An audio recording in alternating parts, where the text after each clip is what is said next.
Good afternoon, everyone, and welcome to our PDVL UK pre-departure briefing. So my name is Maple. I'm one of the British Council certified counsellor in PDVL Overseas Advisory. So together with me today, I have Miss Mei Ling and also Miss Xian. So first of all, congratulations to all of you. You are come to quite a long way to reach this stage, from choosing your university and course, preparing your application, getting your offer and CAS, going through the visa process, and now finally getting ready to fly. I'm sure some of you are feeling very excited and some of you may a little nervous. That's completely normal, especially if this is your first time going overseas for a longer period. Today, our purpose is very simple. We want to make sure that when you leave Malaysia, you know what to expect and what you need to do. So we are going to cover quite a lot of practical information today, including what you should prepare before leaving Malaysia, or we have some students from Indonesia. So what to bring with you in your luggage and hand carry, what happens when you arrive in the UK, your first few weeks, a few days in the university, to check in accommodations, transportation, and managing your money. So I will be covering for the first part of today's briefing, and later on my colleague Miss Mei Ling will take over for the last part of the presentations. So please feel free to ask questions along the way.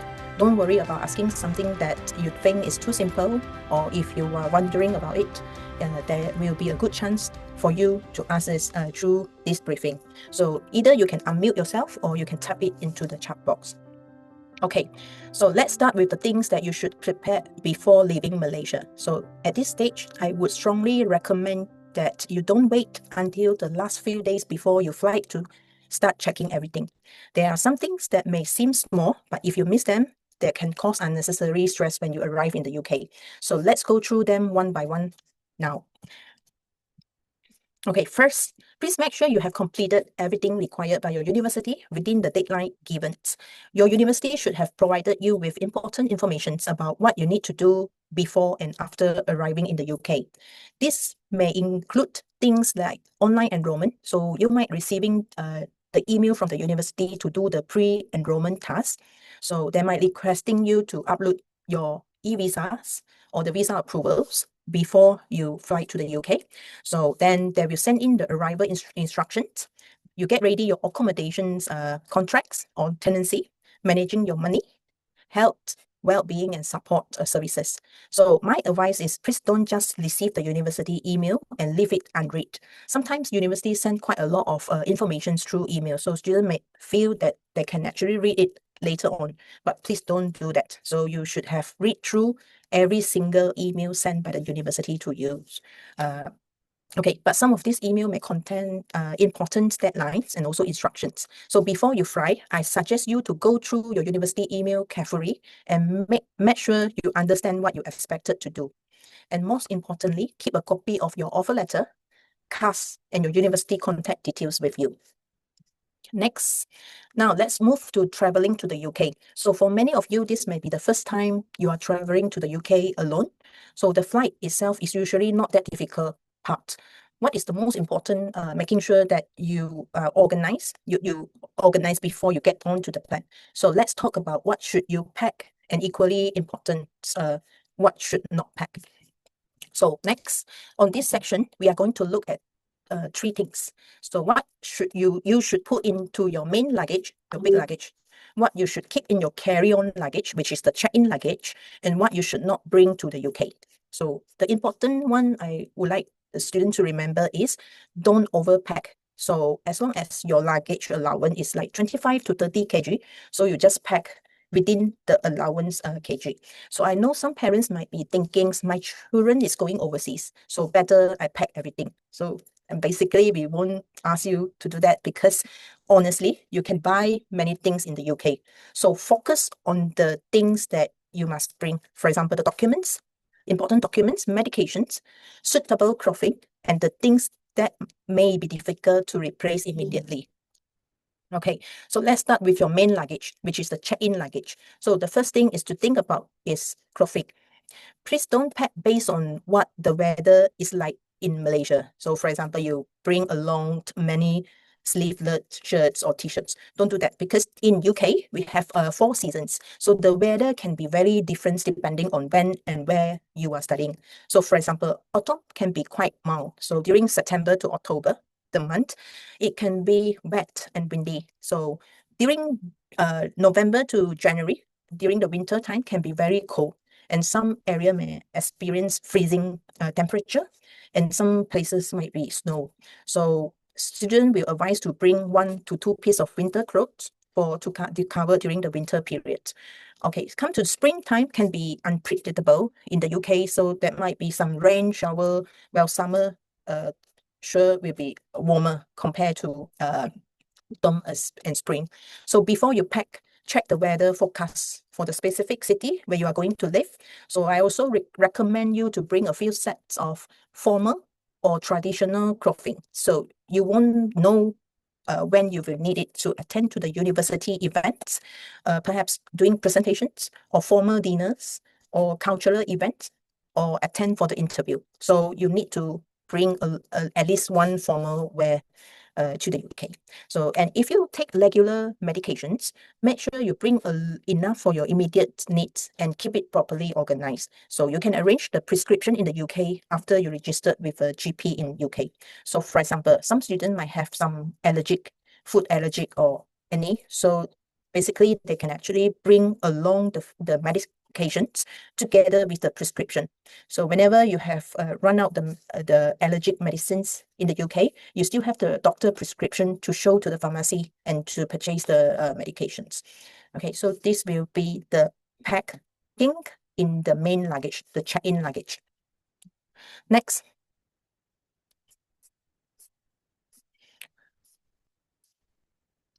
On these sections, we are going to cover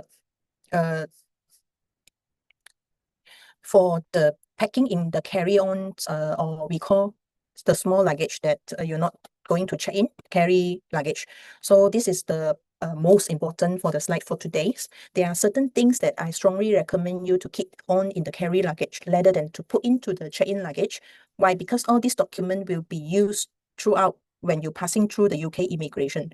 So for example, the documents include your passport, the visa decision information, which is the e-visa, so travel ticket, the flight ticket, offer letter, the CAS, confirmation acceptance study from the university, the original certificate and transcript, so which is the academic transcript. So for example, if you like complete your pre-U, so we will need your A-level certificate or transcript, or if you're doing your master's program, so we will need you to bring along your degree transcript, original, and also degree certificates. So apart from that, we will also advise students to get ready your accommodation information. For example, the tenancy agreements or the contracts of agreements for your accommodations, and important university contact details. For example, the emergency contact, okay, should be easily accessible to you, and to keep it into a file, a check-in hand carry file. Why? Because when you arrive in the UK, you don't like need to opening or to check from your check-in luggage to find all these documents. So that folder should be carrying with you all the while from Malaysia to UK. So I would also recommend you to keep all this document in digital copy, e-copy. So wherever you are not able to, like, let's say you get lost for your physical document, you still have the access to the e-copy.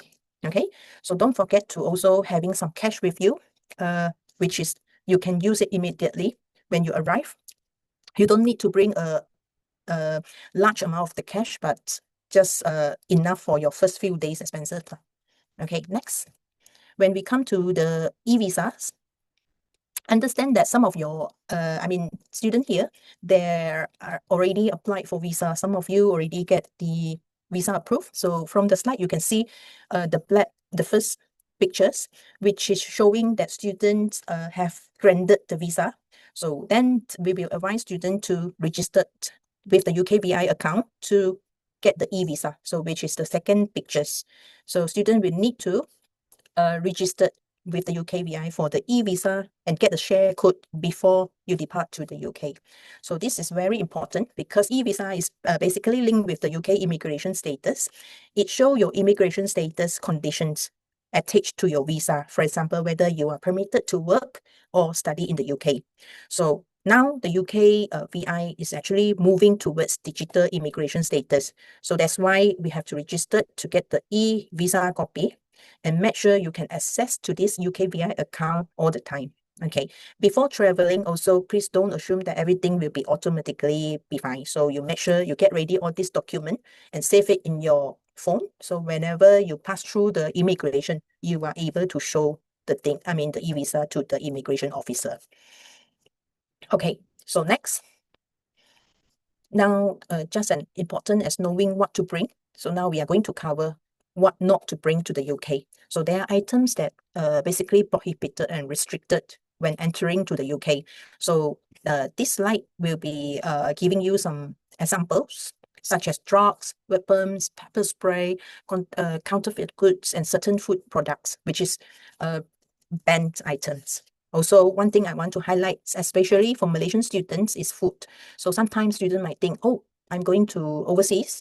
Can I bring some of my favorite foods from home? So we won't advise you to bring that, because some of the restricted food which is covered, like packed meat products, dairy products, fruits, vegetables, or like those 8 products, fishery product, is actually restricted to bringing to the UK. So we attach the QR code here, so probably you can actually scan and check what is the prohibited items to bring over to the UK and try to avoid it. Okay, so it is much more better to leave something behind in Malaysia than you have these issues at the UK customs. Next. Arriving in the UK. So now let's imagine that you arrive in the UK. So you have landed, you have also got off from the plant. What happened next? So don't worry, the airport process is quite straightforward as long as you follow the sign. Okay, let's go through step by step. So once you leave the aircraft, follow the sign with arrivals. So understand that some students might be taking transit flights. For example, some students might be taking Qatar Airways or Emirates. So probably you will have a transit or flight connection in Doha or Dubai. So you should have as long as you arrive in Doha, Dubai, you should have search for the flight connection sign. Okay, so otherwise, if you take the direct flight, arrival will take towards to the passport control. So one important piece of advice is don't panic if you see a very long queue. So just follow the sign and instruction from the airport staff. So keep your passport and also all the relevant documents like the hand carry documents properly, and don't have, let's say you have any problem to find a way. So just look around with the airport staff. Next, come to the custom mock interview. So there are some things, sometimes a student will be worrying whether there are any questions the immigrations will ask through when they're passing through the customs. So some of you may be asked a few questions when entering to the UK. So don't be nervous. So the purpose is simply to know that you are genuine students and that you understand your study plan. So you should have know the basic information about yourself. So for example, we listed down some of the questions here. So what is the purpose of your visit? So you should have answer. I come here to study. So what course are you studying? So you should know what course that you study. I'm studying for law degree. I'm studying for bar training course. Where? What is the full name of your university? So you should have spelled your university full name correctly. Okay.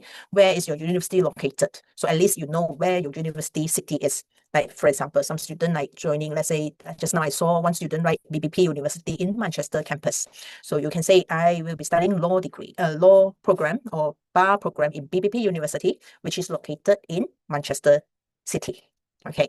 When does your course start? So you should know when your course start. 15 September? When exactly when?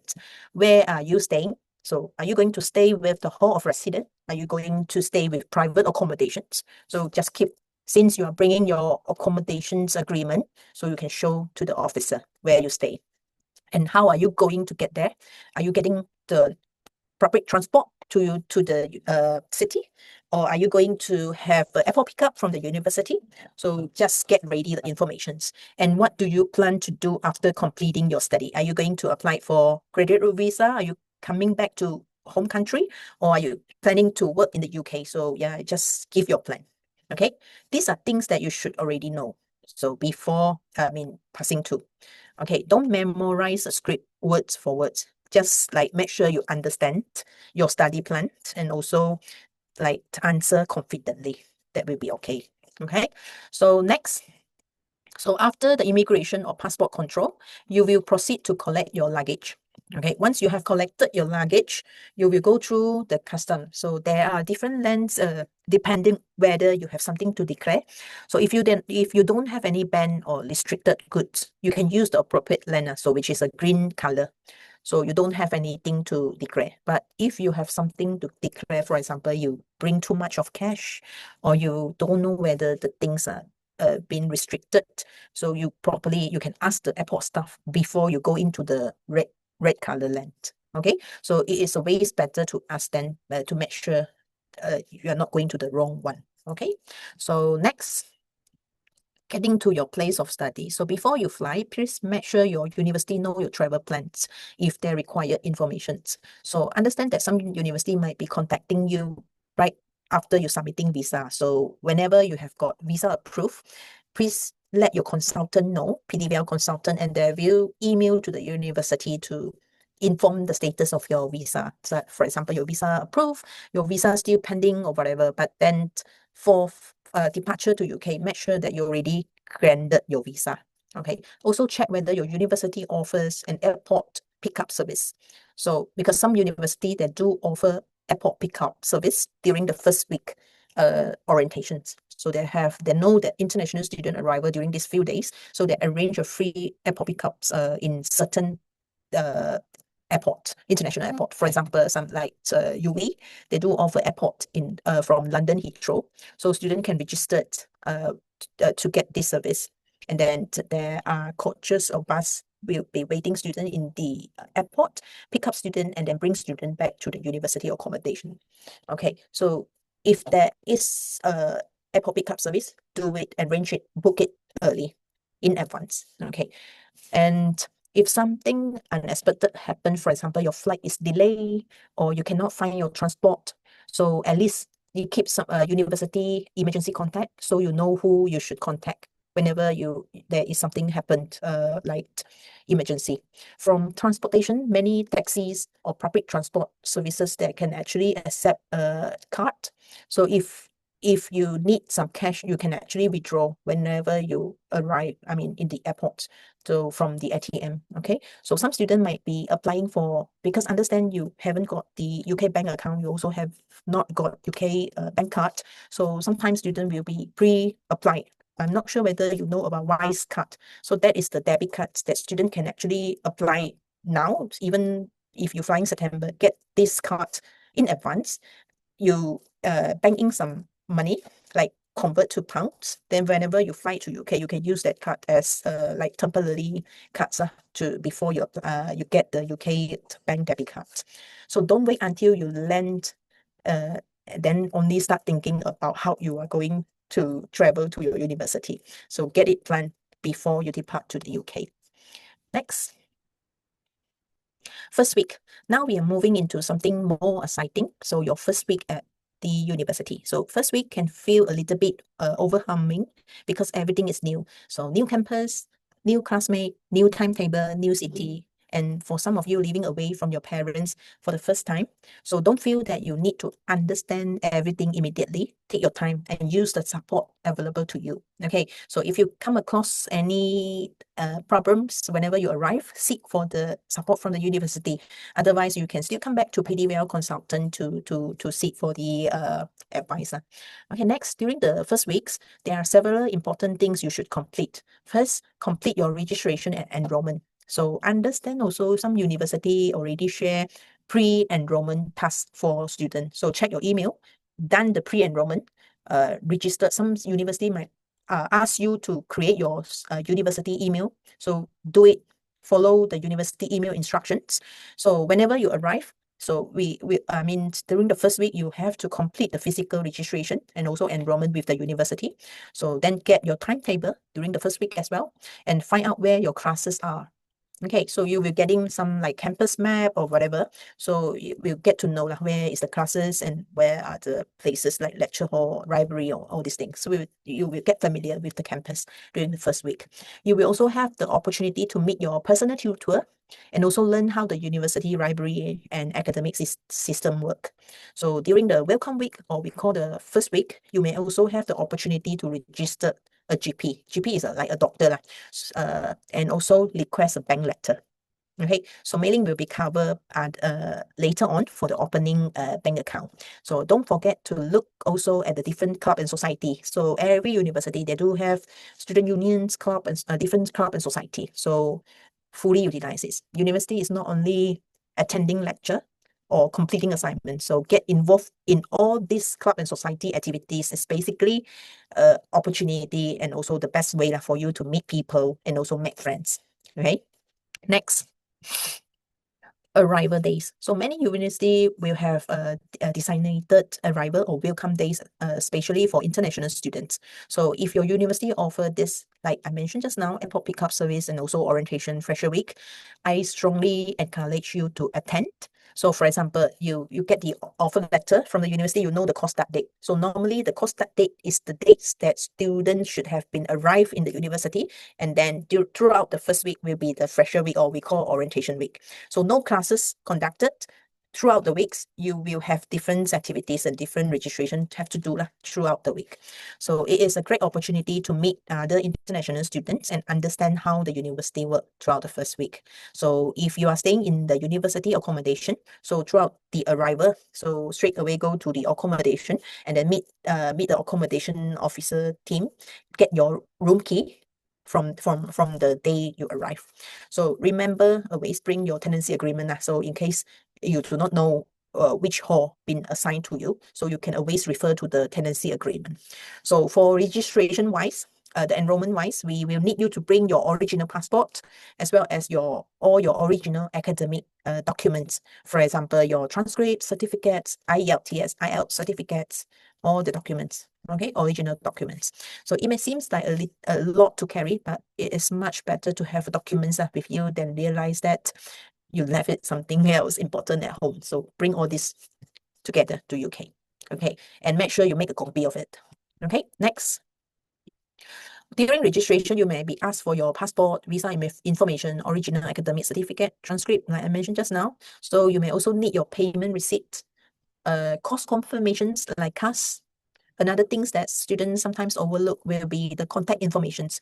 So make sure your university has your current UK address, means your accommodation in the UK, the address, UK mobile number, because you will register a UK number. So when upon your arrival in the UK, you can actually get a SIM card in the airport. So you will get your UK mobile number and next of kin details. Next of kin's detail will be the emergency contact. So you have to update to the university just in case if got any emergency matter, the university able to contact to your emergency contact, for example, your parents or your siblings. Okay, if you change your accommodation or phone number later on right after your registrations, always remember to update to the university to update their record.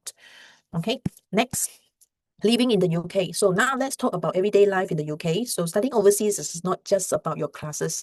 So you also need to know how to manage your daily life, getting around the city, campus, finding the accommodations, managing money, adapting to a new environment. So for many of you, this will be the first time you are managing these things independently. But let's look at some practical tips we can give you. So next, transportation in the UK depends quite a lot on where you are studying. So many of our students know, you can access to the public transports like buses, train, taxis. So depend on the locations and also flight connection, different parts of the UK. So easily to get the public transport in the UK lah. So right, for example, you can see from like Uber, National Express, Megabus. So one useful tip is to book your ticket in advance whenever possible, because advance booking always often cheaper compared to you book immediately when you arrive. So you can book the ticket in advance, for example, for the public transport like bus or train. So, and as students, do remember to check what student discount are available. So don't be afraid to ask us now or university any discounts, student discounts, or any best way to travel around your particular city. So you will probably become very familiar with the public transport quite quickly right after you settle down. Okay, next, accommodation options. So accommodation is another important part of your preparation. So I believe if you have got your visas, some students might be already got visa, so perhaps you already secured for the on-campus accommodation. But then some, if you are still like meeting the offer, or you are now still like paying deposit, you might be missing the on-campus accommodation application, but you can also look for the private accommodation option.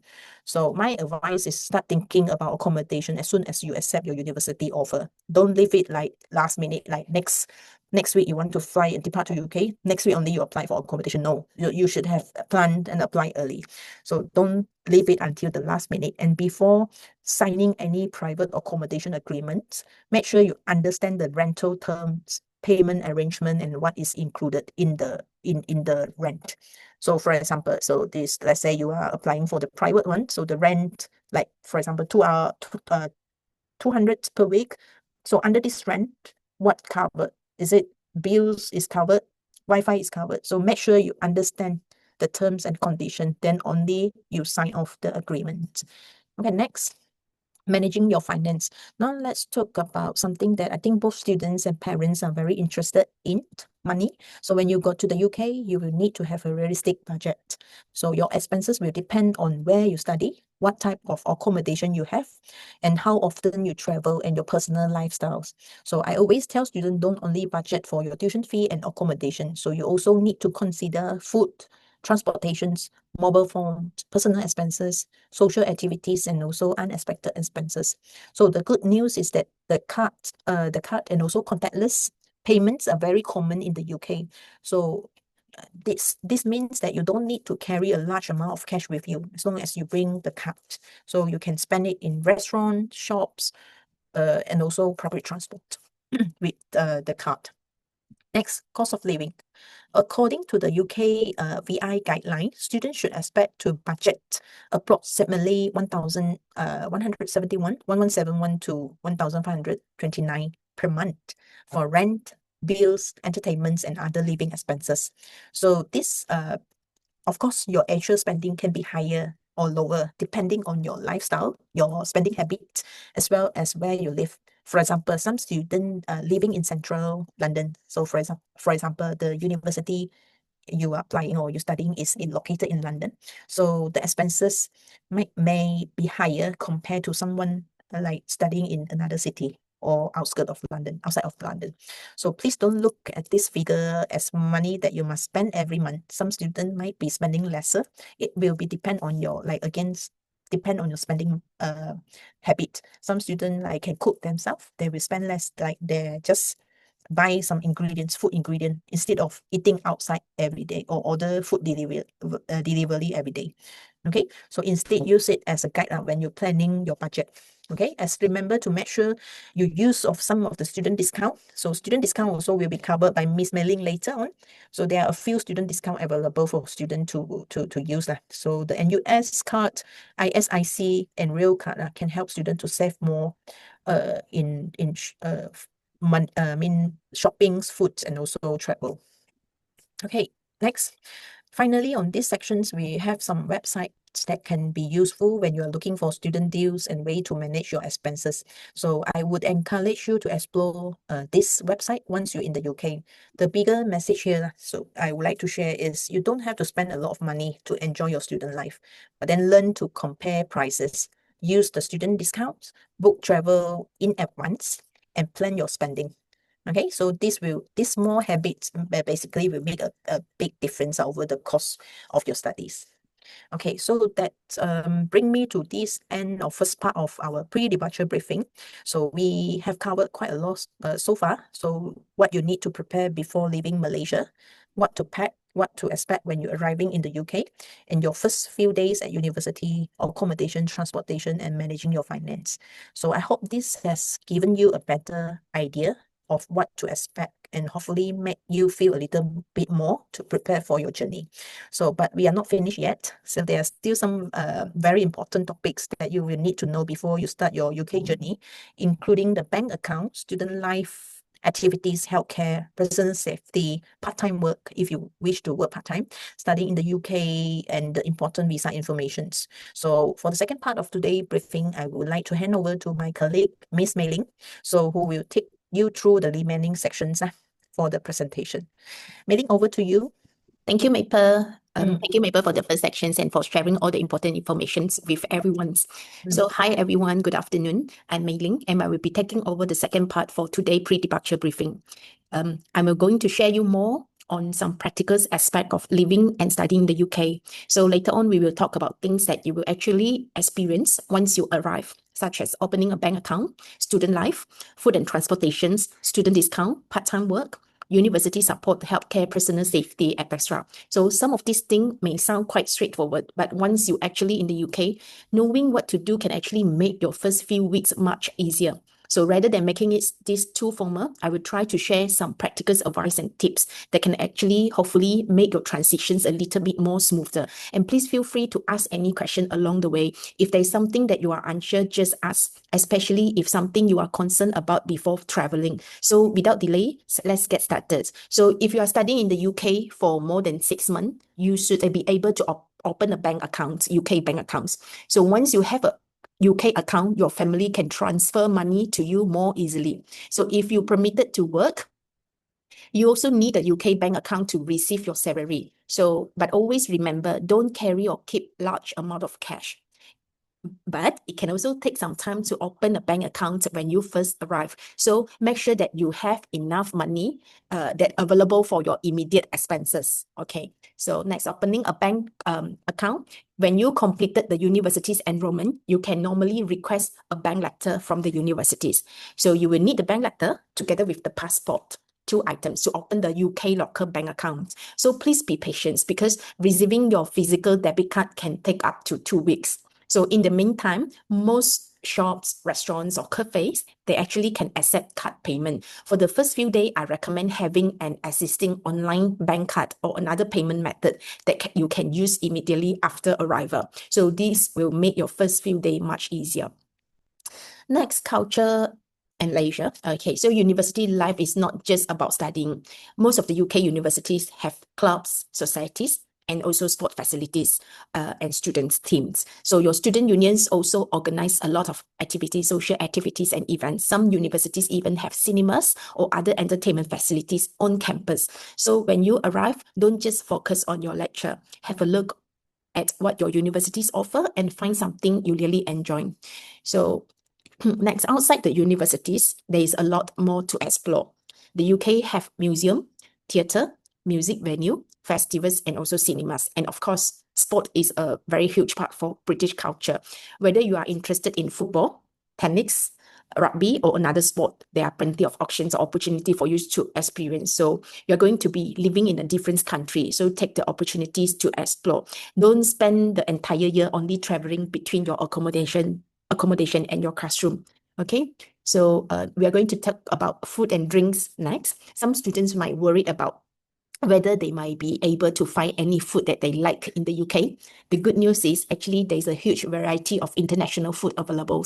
You can find restaurants, takeaway, supermarket, or food shops offering different cuisines, including halal options. So you can also order grocery and meals online. So if you really enjoy cooking, preparing your own meals can actually more economic. And also one useful thing to remember, tap water in the UK is safe to drink. Okay. Students discount next. So before you start spending your money, check whether you are qualified for students discount. Always check before you book anything. So the two-tone card and international students identity card can actually offer discounts at various businesses. You can also look at getting a student rail card that Maple mentioned earlier if you plan to travel around the UK. And again, this may seem like a small saving, but if you use them regularly, that actually can add up, become a big amount of money. Okay, so part-time work next. We will talk about part-time work now. Some international students may choose to work while studying, but there are important rules that attach to your student visa. According to the information in this presentation, eligible student may work up to 20 hours per week during term date, meaning that during your school time, you can work 20 hours, and full-time, you can work full-time unlimited hours during official vacations and breaks. But please don't assume that every student have exactly the same work conditions. You have to always check the condition attached to your own visa. Okay, so if you're looking for off-campus work, you can also approach employer directly with your CV and also cover letter. You can also check with your university's job center for on-campus opportunities, such as student ambassadors positions. But always remember, your studies should remain your priority. Okay. Next, study in the UK. Study in the UK, now we're going to the main reason you are going to the UK, your education, right? So, but studying in the UK is more than simply attending lectures and sitting for exams. You have access to a wide range of support and opportunities that can actually help you develop professionally. So, many universities have dedicated career advisor. Next, we are going to talk about the career support while you study in the UK. So they may organize, the university's career support team may organize career fair where you can meet employer and learn about potential career opportunities. You may also have opportunities for work placements, internships, and voluntary as part of your course. So my advice is don't wait until your final years to think about your career. You can always start early. Speak to the career team, improve your CV, and attend the career fair and build connections. Your university's experience should prepare you not just to graduate, but also for what comes after graduations. Next, so helps and well-being. So now let's talk about something that is also very important for us, knowing that where you can get help. So when you're studying overseas, right, there may be time when you feel very stressed, confused, or homesick. That's completely normal. So you don't have to solve everything just by yourself. Your universities may have student welfare service or student help center, tutor, your personal tutor, lecturer, academics, supervisor, accommodations officer, international officers, and students union. So if you are facing any problem, just to speak up early. The earliest that you ask for help, it is easier for resolve the issues. Okay, so next, now let's talk about healthcare in the UK, the NHS. Or we call it National Health Service in the UK.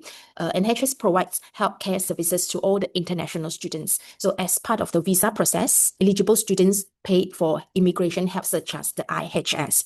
These give you access to certain NHS services. For example, you can always consult a GP for physical or mental health concern, and you can access accident and emergency services. So if you are unwell, don't simply ignore it because you are overseas. You can make sure that healthcare support is available for you. Okay, next. However, not every NHS related services is completely free. Some prescriptions, medicines, eye care, and dental care may involve charges. So some vaccinations may also be chargeable depending on the circumstances. So before receiving the treatment, always check what is covered and whether there will be an additional cost for you. Okay, next. So one of the first thing I recommend doing after you arrive is registering with a local GP doctors. Okay, so you can normally register with a GP near to you or use a university medical center if one is available. So you may need your passport, student ID, proof of address, and also a photograph to register for GP. And it's much better to register when you are healthy rather than waiting until you are sick. Okay, so next, personal safety.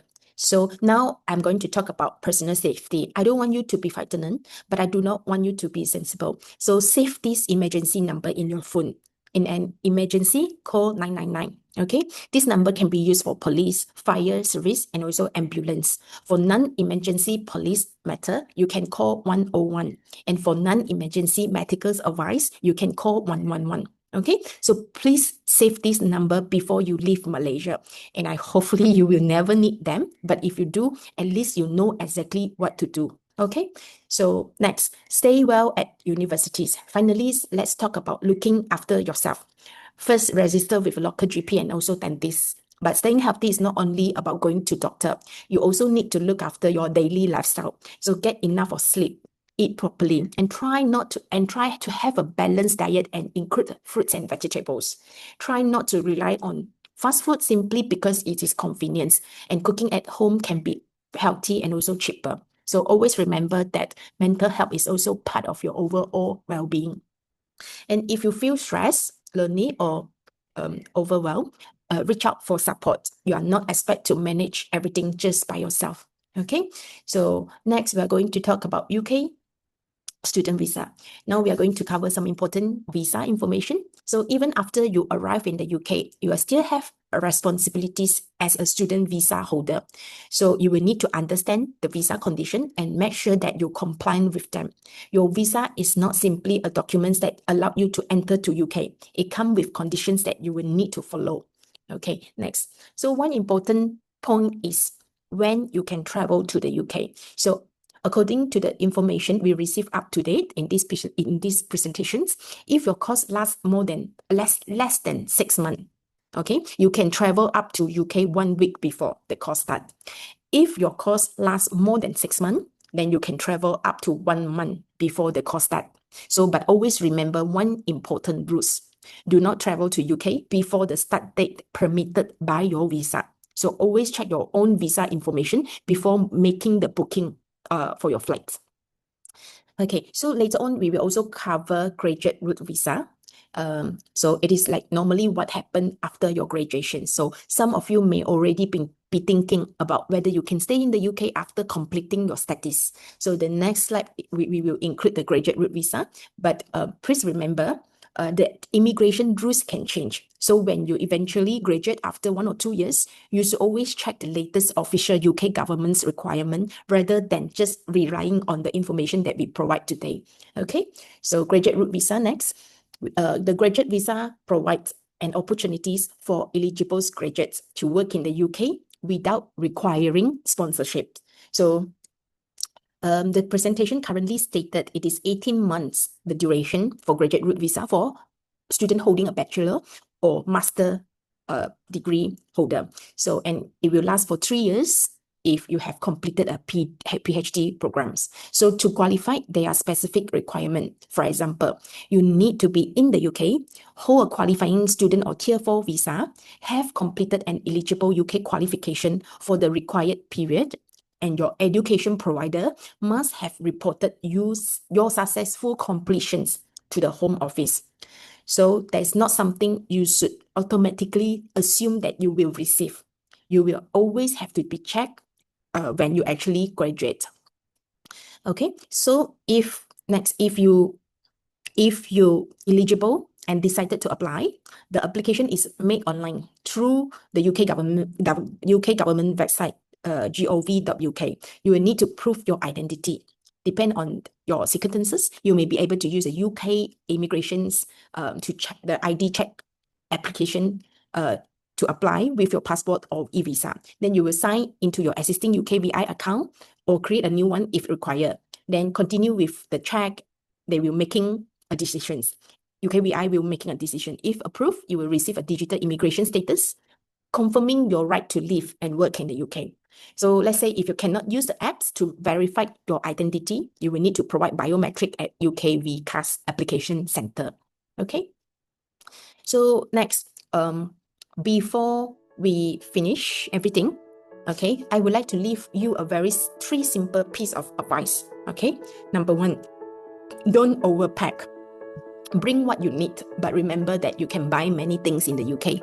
So we highlight a few practical items such as electronic devices, travel socket or universal adapter, and even a wash bedsheet. Something that might sounds small, but can actually be very useful when you are settling into a new room. Okay. Number 2, embrace the local culture and communities. Try to join activities, volunteer, play sport, travels, and meet people from different backgrounds. Okay, so and number three, prioritize your well-being. So university life can be exciting, but it can also be challenging. So make time for yourself, look after your health, and don't be afraid to ask for help. Your university experience is not only about getting a degree, it's also about growing as an individual. So I think that brings us to the end of today's pre-departure briefing. I hope that you have, after these sections, will give you a clearer idea of what you should prepare before leaving Malaysia and what to expect when you arrive in the UK. So before we finish, I would like to remind everyone again for the 3 things. Prepare your documents carefully, understand your visa condition and university requirement, and third one, and also most important one, don't be afraid to ask for help.